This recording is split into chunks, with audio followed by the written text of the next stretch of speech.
Awesome. Well, I am Michael Mann, the host of Planetary Health First, Mars Next. And today we have an amazing, awesome guest, Laura. I'm not exactly sure how we met, but we met under your advocacy and all your tireless work as a mother. And there's nothing more important about a mother advocating for a son or a child, especially with your son's severe mental health, mental illness. Do you want to just quickly introduce yourself? That would be really great before we get going. I met you because of your show title. I thought it was clever. And I reached out to you because I wanted to see what you were about, as it makes sense. I'm not just a mom, I'm also a peer. I have bipolar 1. I've been treated for it for 25 years, and I'm still being treated medically. And I come to this space not just as a mother who has a son in crisis, but also as a person who can speak on behalf of the peers who only have part of the picture if they don't have psychosis in extreme circumstances. Because I, as a bipolar patient myself, going through so many hospitals and medicines, and assigning a family member in case I de-escalate, I have never known bipolar with psychotic features until I saw my son. I didn't have that psychosis piece. And now I'm aware and advocating. Awesome. Well, so glad you're here. And, it's so important. So how many, and some of these questions you're not going to know, but how many people now currently are you aware, Laura, that are in the prison system, really that are that are in the prison system? Maybe there was a crime committed, but it's really the underlying, it's mental health, severe mental health conditions. Are you aware of that right now, the percentage of the population? No one's aware because no one cares enough to find out. Treatment Advocacy Center has done its best to do the numbers, and they came up with 2 million that are churning in and out of the prison system, homelessness and hospitalizations, but they can't really determine who is exactly in the prison systems that have SMI because they're not even being treated in prison, or they weren't treated before prison, and that's why they're in prison. So do you know, I don't even know the total population. It's a large area. So are there 5 million? I mean, is it like, we say about 20% of the population? Is that fair to say? Probably, give or take. I know you can't say for sure. I'm not an expert on this. I'm just speaking as a mom. Okay. Gotcha. So you want to tell us a little bit about your journey I'm glad you shared that you yourself have bipolar 1. You have a very clear and, personal lived experience and the insight, but from a mother, a journey with your son and his condition, just tell us a little bit about him as a teenager before all this presented and kind of how this came about. And for those of you who don't know, currently your son, correct, is in the prison system, and that was as a result of his mental health condition, correct? He violently attacked his father and was given 7 charges of assault and kidnapping and assault with a deadly weapon. So he is now on probation from that, but there were 2 prior charges that he's still unresolved as of this week. So he is temporarily out. On Monday, he will be put back in. He had a break in his court cases. So yes, for the past 7 months, he's been incarcerated, first at a state hospital for 4 months for the criminally insane, and then 3 months in the Middlesex, which is a prison a jail. And so where is he right now? Where is he physically right now? They let him out to a homeless shelter with the promise that he will take mental health care, and he's been given 18 months probation by a probation officer. And if he doesn't follow the mental health treatment that he is being given at this homeless shelter, then he will be given the full 7 charges and the full extent of the punishment for those charges. And what So what could where he what is. could be the what could be the full charges at this point if he was to be found guilty in the court system? 10 to 14 years is what's on the paperwork in prison. Wow. But he has already he's in the middle of another case that also could have that same amount. So he's in real trouble. And it just as someone who just doesn't know, like myself, just wondering, like, how in the world can someone who's suffering, your son, and then just to be released in a homeless shelter? I could only imagine they don't have the capacity, they don't have um, the expertise to really help. It's a revolving door. It's awful. Yes, and it's simply because our judicial system is not caught up to the medical system, and they aren't talking together. That's why we need an AOT law. In most states we have it, 48 states have it, but Massachusetts and Connecticut still does not. So unfortunately, in the 57 hearings we've had in the past 2 years, only 2 or maybe 3 of those judges, which is a total of 51 judges, understood truly what psychosis and fixed false beliefs that come with delusions are about. So Can when you can see a case can and you you're given can the you share a paperwork, little you don't have the clue. most people have no idea what AOT is. Can you just say a little bit about what that is and why it's important for you with your son in this situation?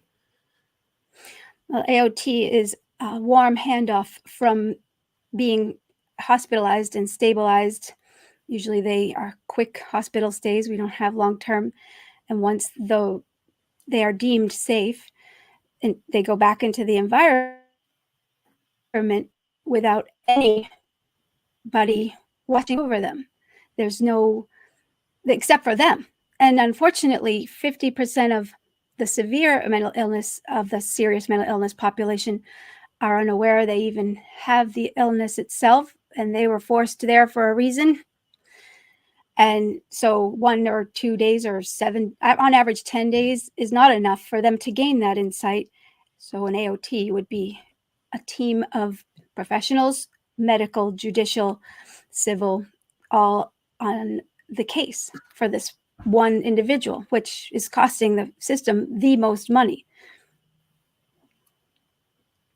And so what do you feel like from your journey, what do we need to have happen to help prevent? I mean, obviously that this couldn't have been prevented, but your son's condition, maybe of course better mental health I mean, the diagnosis is so tricky, but once this has happened, what do you think um what do you see needs to happen? There is such a large disconnect and unawareness that needs to be resolved in this country about anosognosia, the lack of insight. And I say insight is because that's what the medical professionals call it, and that's what Nick has been diagnosed with, because the DSM doesn't have that name. But insight, you can misread it as just not smart enough, or in denial, or just unaware. But it's more than that. They have a delusion that they're experiencing something that is completely normal, because that's all they know. And it's a symptom of their mental illness, similar to Alzheimer's. When you go to a patient and ask them if they have a memory problem, they will deny it. And this is only with the severest of the mental illness population that it gravely disables, because unfortunately, we don't have laws right yet. I say yet, Mhm. that will help patients who develop this, usually in their late teen years, to understand they just don't know. And it's not denial. It's not lack of insight. It's a medical problem, And a this is brain and disorder. this is the same condition when people get so, on drugs, right? That you hear a lot about this with the cities that are overrun with substance abuse. The term that you're using, they use for that as well. When these individuals are just so driven by their condition of whether it be fentanyl or heroin, it's the same thing that where they almost don't even have free will or the insight to make the decisions. Is that correct as well? That's yeah. Psychosis is not a disorder; it's a symptom of a problem that in your brain, and these problems can come out various ways. The unfortunate part is when they start going on this journey and they think they're medicating themselves like a self-medication. They don't want to go to a doctor. They're furthering their distance from reality and also causing crimes and illness and homelessness. So that's a bigger problem is if we can teach from an early age nationwide about the term anosognosia, then we will Mhm. be more clear that this is not just a small misunderstanding or denial or lack of ability, lack of intelligence. It's a neurological defect symptom. So with that condition, I imagine, right, has your son been given a formal diagnosis? And if so, what is that? He's given many and in many places. So they all consistently say he has poor insight and lack of awareness that he is mentally ill. That has been consistently written in all the hospitalizations that he's had. He's had 5 different mental facilities tell us that since onset. So his mental illness diagnosis changed from first maybe bipolar with psychotic features to schizoaffective disorder. So I do believe that when he was just with bipolar 1 with psychotic features diagnosis, it was because he had not turned violent, had not become so out of control with his illness that he couldn't keep his physical body from reacting. So at first, if we had gotten him the medicine from the first 3 hospitalizations, they would have prevented the um, severe extreme psychotic episode that almost killed his father. And so, this is so how are you coping with this? I could only imagine we're in a free country, but as a mother, you're not your freedom and your son's freedom, how are you dealing with this?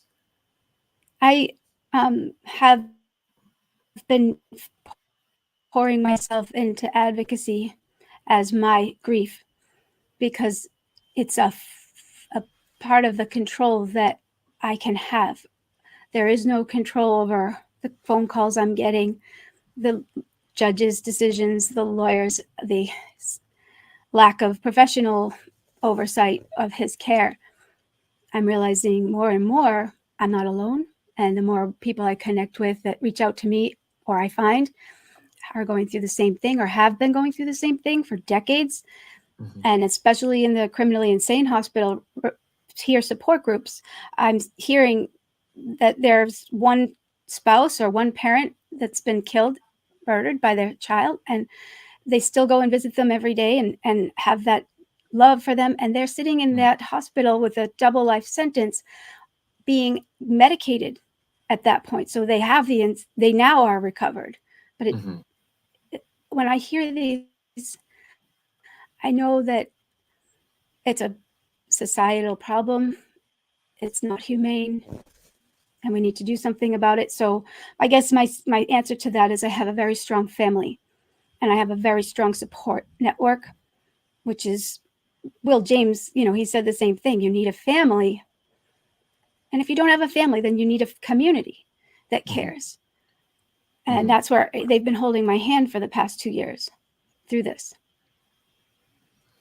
And these, is this a formal group, both formal and informal? Can you share a little more with that? My informal group, my immediate family, my boyfriend, that's not formal. But the formal groups, I started at NAMI. NAMI led me to National Shattering Silence Coalition, and I'm so grateful to them for that. And National Shattering Silence Coalition is made up not just of moms or our family members, it's made up of peers, people who live in recovery, who've had that severe anosognosia and schizophrenia and are dealing with it in a beautiful way that gives us hope. And there's also professionals like judges and senators that are on our team. So I'm getting more information, as well as they do have a peer support group. They do have a family caregiver support group and a grieve from tragic loss support group. So it's an all-in-one inclusive advocacy group, 100% volunteer 501c3, which I'm now part of as a policy director, and they're co-chair of the Policy Action Committee and their steering committee. Well, man, I'm really very privileged. I feel really special to have you here today. You're just a light. I think everyone knows in this country that we have a serious problem with homelessness. We see it, I saw it. I've seen it so many times when I've traveled more. I'm kind of insulated with Virginia Beach. There's certain pockets of homelessness where you see, the kind of behaviors that no one in their right mind would want to go through. And it's mental health that's driving it, mental health and typically substance abuse. I saw it awful in Vancouver, there in San Francisco. There's those skid rows. I just wish there would be more national, cohesive, collaborative conversations, as well with healthcare. We have healthcare, but we've kind of carved out mental health. But it's really a big problem. And I also think it's only getting worse with social media. It's only getting worse with AI and lack of our country, I think, with having a security with jobs. I think if and I'm just sort of commenting, I'm kind of going off topic, but I think when I connected with your story, it just, to me, I'm so glad. I know there's so many reactions that ways you could go, but the fact is that you are so resilient. And I think it's something about a mother's journey, not only you just as a mother in the DNA to do everything and advocate and fight for your child, but that you're equipping yourself. And I love what you're really trying to do and what you're working on. And I'm just an outsider trying to figure this out and understand. And I think we had a conversation prior. I said, well, is there any moonshots? And I think you said something about Kennedy with what he's done. But when I looked up about, and there's so many Kennedys, Patrick Kennedy, I guess we should refer to, because even though Robert Kennedy is involved, he's in recovery from 15 years old. I think I had heard his story, which is pretty powerful. Getting a little sidetracked. I'm talking a little bit too much. This is about you, but tell us what you feel as you've built these networks. What can we do more about bringing more awareness? What do you see as a nation we can do to better this problem? Well, we have been starting to get more aware. There are some YouTube influencers that are absolutely doing a phenomenal job to the youth. The older populations are not on board because they're not in those platforms.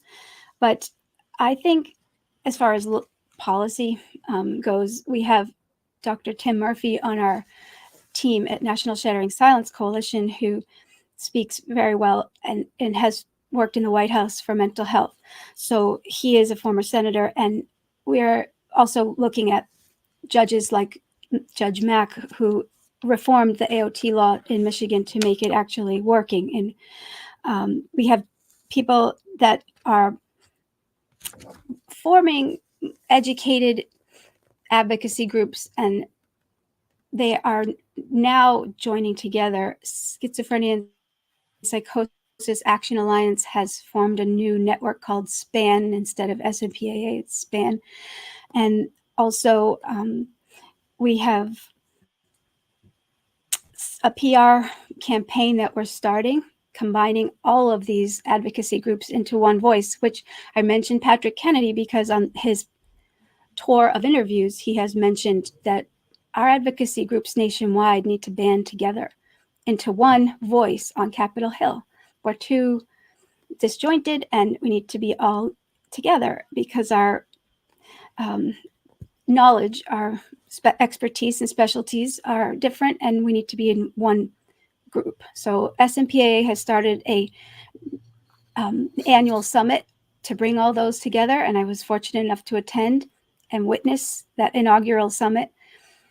It started even more united efforts behind the scenes. Now we are meeting with PR firm and the experts like Dr. Xavier Amador, and hopefully starting something in the media to educate more at large, because I'm noticing Rome is burning all around us while we try and fix these laws that are so far behind medicine that we need an immediate and instant wake-up call reset button about anosognosia. And that is at the root of the cause of all of our mental illness problems. Our mental health policies aren't built to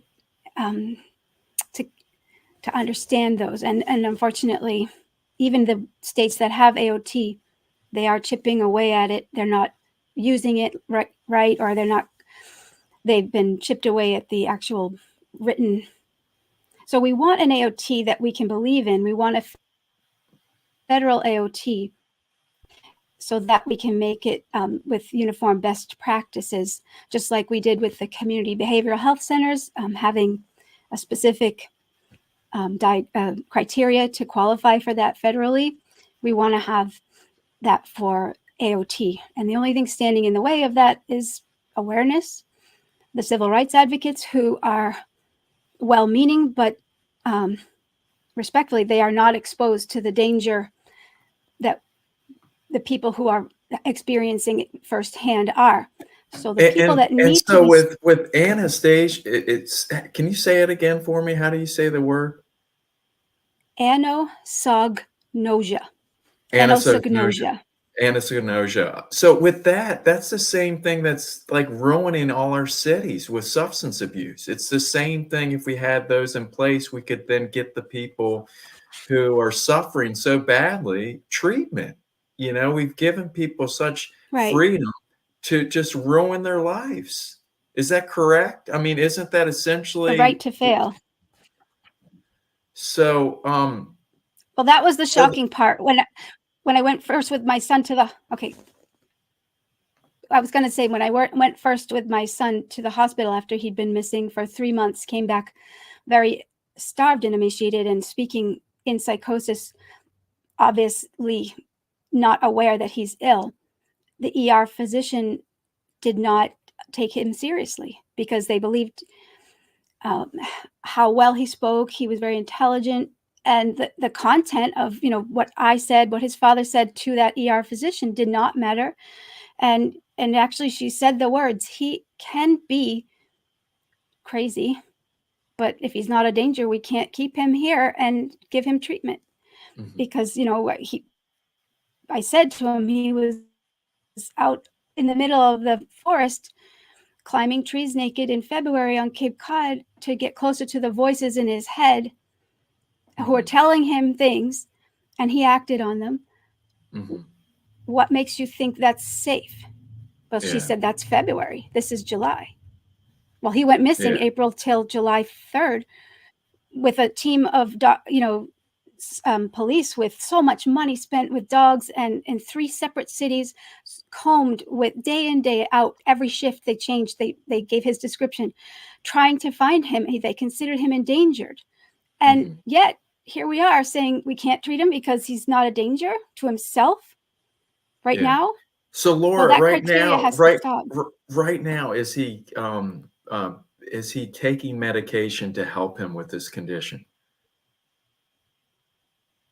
I don't know, actually. They released him and did not give permission for us to know anything about his probation or what he has to do for his mental health treatment plan. And that's We're in the because he's complete older dark. than 8 so that's because he's older than 18, and since he's an Yep. adult, he doesn't have any, reason to see you or not, and so the court had no, communication part of that? So the court doesn't Nope. make any sort of common sense effort to help you facilitate, so No, they just sorry. they rely completely on the patient, no matter what the history was. And unfortunately, each judge who sees Nick has not had the same level of awareness or exposure to his story.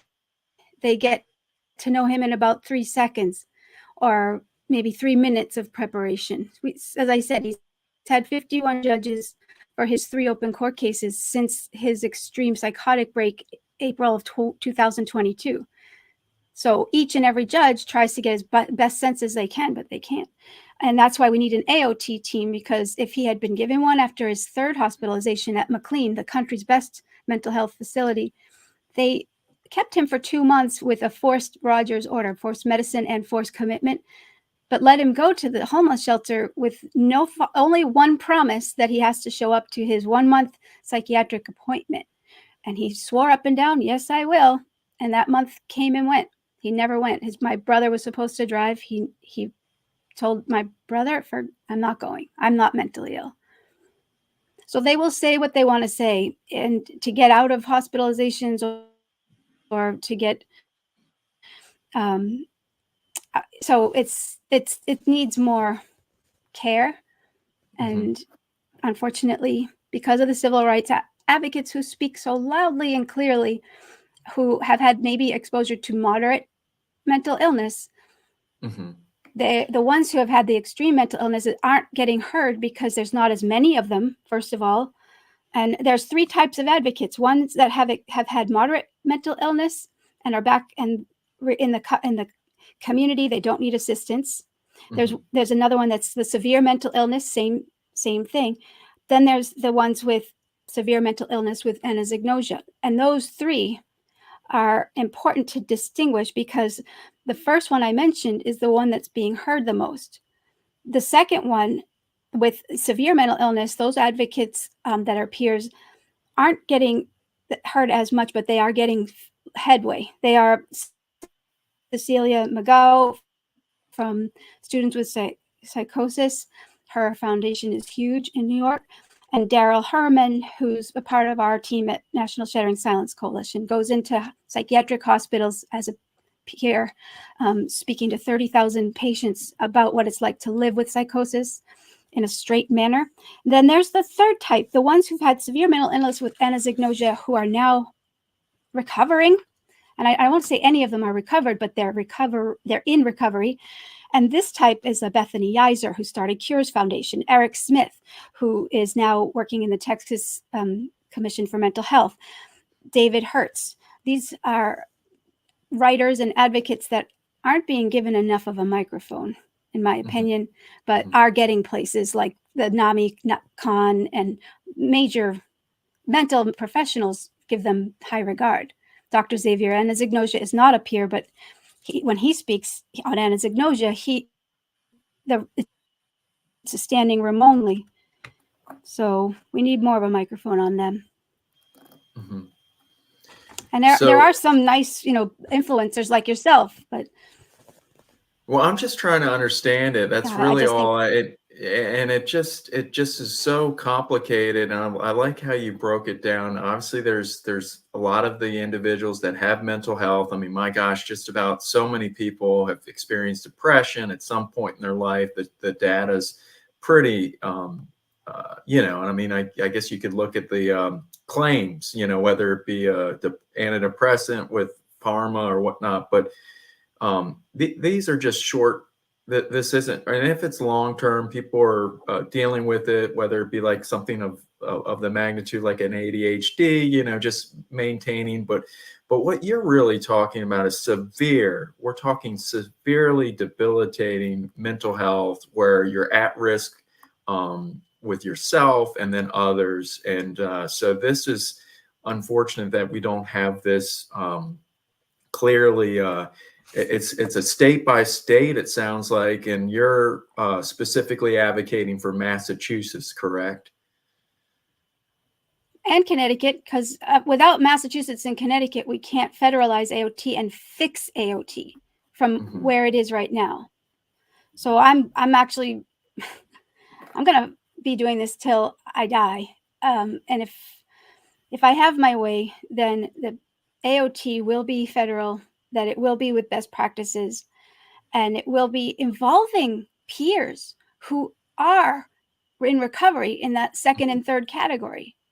I say the first category is important, but not when it comes to policy, because they aren't the ones who would be put onto the AOT in the first place, because they are functioning in society. They don't have to have those special services that an AOT. That's the whole reason for AOT, is because they are not able to live independently and are not even advocating for services. Like, for instance, my son, when I brought him some fruit when he got kicked out of the homeless shelter for acting strange, he looked at me and he said, "I don't need food to exist."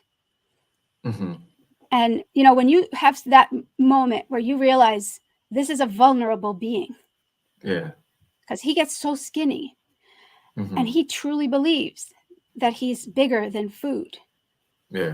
Well, then it would be inhumane to not medicate and grab him and put him in some type of treatment. And I don't know, I mean, we can make the AOT law fit everyone. It's so customized, and there's such an extreme, even of peers.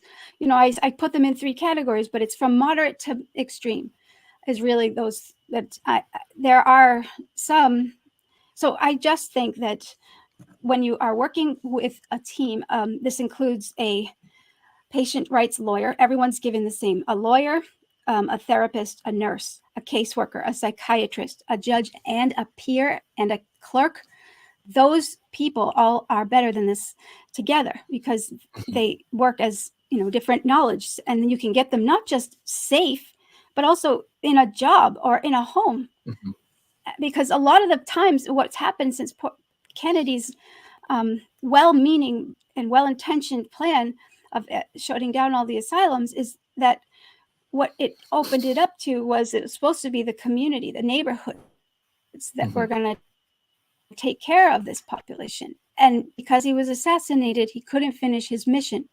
And now we are hopefully going to finish this for him with an AOT law in this country that will also combine with a diversion to civil commitment, so that instead of being sentenced for punitive charges, they are given a sentence of treatment instead of a charge. So their police record will remain, as it should, clean, just for their no-fault brain illness that they inherited.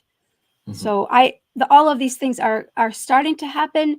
I believe we are going to see it in this next 5 years, in this next legislation, I hope. And that's what National Shattering Silence is going to be working towards, as well as other advocacy groups. And I hope Patrick Kennedy as well. It seems like he is on board. Well, Laura, if you want to have an example of why it's needed, I have one more story. I just have to say before we wrap up.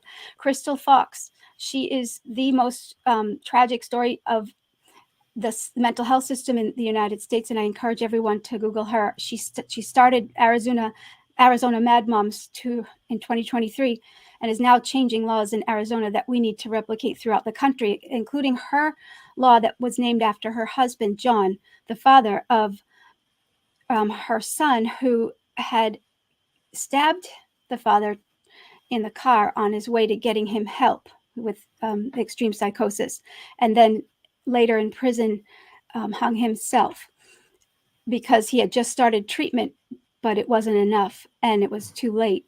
And he died at 23 last December of 2023. So we need to hear her story. And there's a reason why she is making changes in Arizona. And let's amplify that. She's starting a movement. And I'm on board. Well, Lori, this has been We have other fantastic. examples too at national.